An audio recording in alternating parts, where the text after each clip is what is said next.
Hello and welcome back to Apocafe. In order to strengthen Indian defense and military capability, Prime Minister Narendra Modi is meeting with the head of armed drone manufacturer General Atomics along with 4 other top US company CEOs in Washington on September 23. India is looking forward to acquire 30 Predator drones from United States that were used extensively in Afghanistan to conduct drone strikes. Now let's talk on why Predator drones are so lethal and precision deadly. Predator is an American unmanned aerial aircraft built by General Atomics that was used primarily by the United States Air Force and Central Intelligence Agency.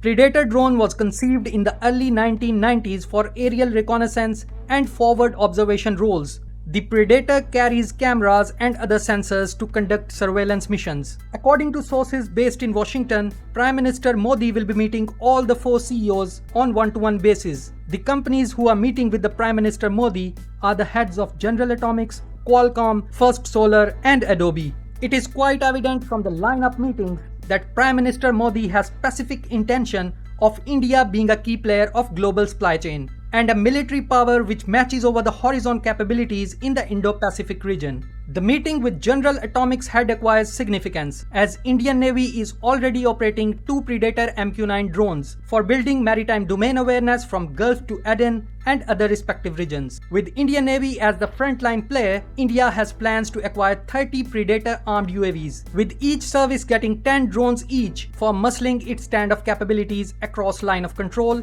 as well as over line of actual control. The Predator can be armed with 7 Hellfire air-to-surface missiles or laser-guided bombs. The UAV operates at a ceiling of 50,000 feet and has an endurance of nearly 27 hours. It is a multi-mission UAV drone with multi-mode radar for intelligence, surveillance, reconnaissance and targeting.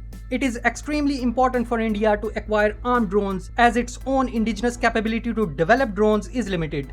With the Biden administration giving a green signal for India to acquire Predator drones, it is only a matter of time when the Indian Navy take up the proposal before the Defense Acquisition Committee to induct Predator drones in all of the 3 services. If you like this video, hit on subscribe, and in case you have more to add in this story, comment section is for you guys.